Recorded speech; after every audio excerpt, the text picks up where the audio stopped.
Bienvenidos y bienvenidas a este nuevo tema de ciencias sociales, titulado ¿Cómo se estudia el pasado? A lo largo de este tema vamos a descubrir, en primer lugar, las unidades de medida del tiempo, sobre todo para qué sirven. También diferenciaremos entre los conceptos de historia y prehistoria.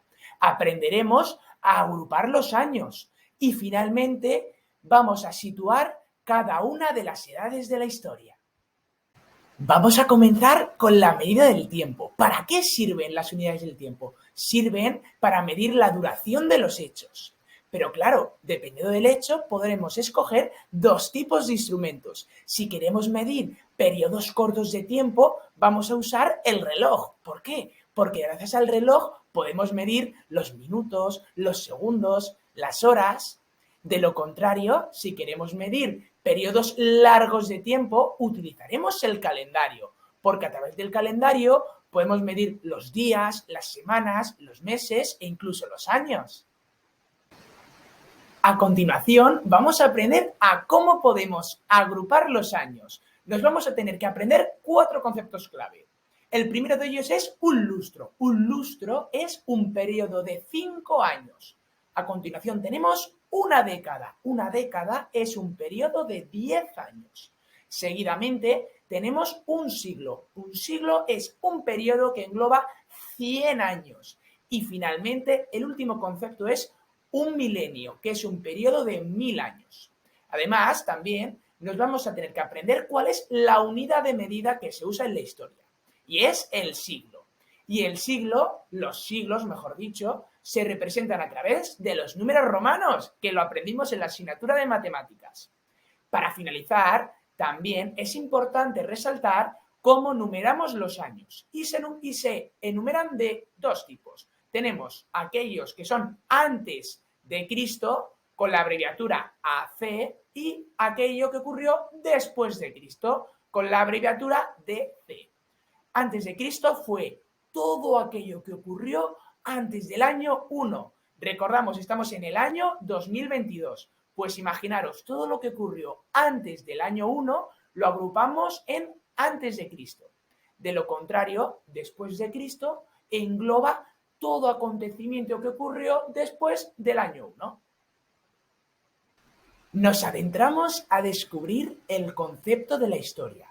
La historia es aquella ciencia que estudia y explica quiénes eran, cómo vivían y qué hicieron las personas en el pasado. ¿Qué pasa si alguno de nosotros queremos buscar información sobre la historia? Podemos hacer uso de las fuentes. Tenemos 2 tipos de fuentes, las fuentes escritas y las fuentes no escritas. Ejemplos de fuentes escritas: los libros, las cartas, los periódicos antiguos. Ejemplos de fuentes no escritas, pues por ejemplo tenemos fuentes orales, como por ejemplo las canciones. También tenemos fuentes gráficas, como las fotografías. Y finalmente podemos hacer uso de materiales, por ejemplo las joyas de la época, piezas de cerámica. Y ahora os hago una pregunta: ¿quiénes son los encargados de estudiar la historia? Los historiadores y las historiadoras. Pero ojo, estos trabajadores tienen que apoyarse de los arqueólogos y las arqueólogas. ¿Por qué? Porque los arqueólogos son aquellos que se encargan de estudiar los pueblos del pasado a partir de objetos que dejaron. Entonces, gracias a esas pruebas, nosotros a día de hoy podemos tener conocimiento de cómo vivían la gente en el pasado.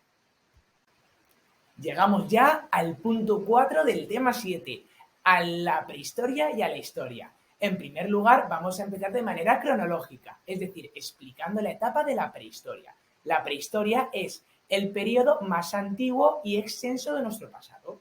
¿Qué significaba que era más extenso? Que era el que tenía mayor duración.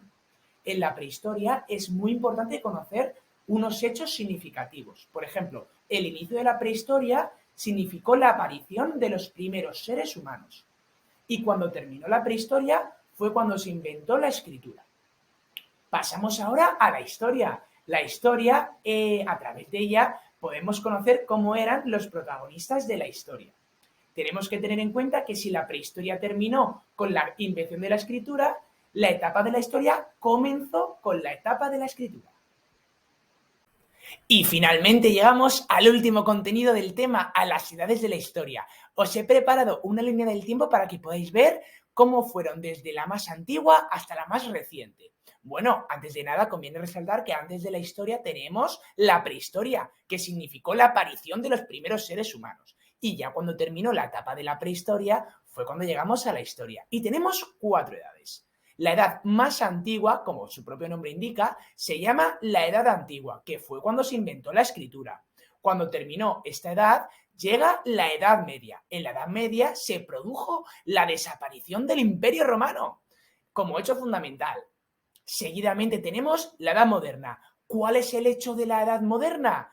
Pues fue cuando se descubrió América. Y ya finalmente tenemos la Edad Contemporánea, que fue cuando se produjo la Revolución Francesa. Simplemente recordaros que además de sabernos las edades, es muy importante conocer el hecho que ocurrió en cada una de ellas. Y así pues, esto es el contenido del tema 7. Espero que os sirva este vídeo para repasar de cara al examen, que seguro que os va a salir súper bien. Nos vemos la semana que viene. Un saludo, hasta luego.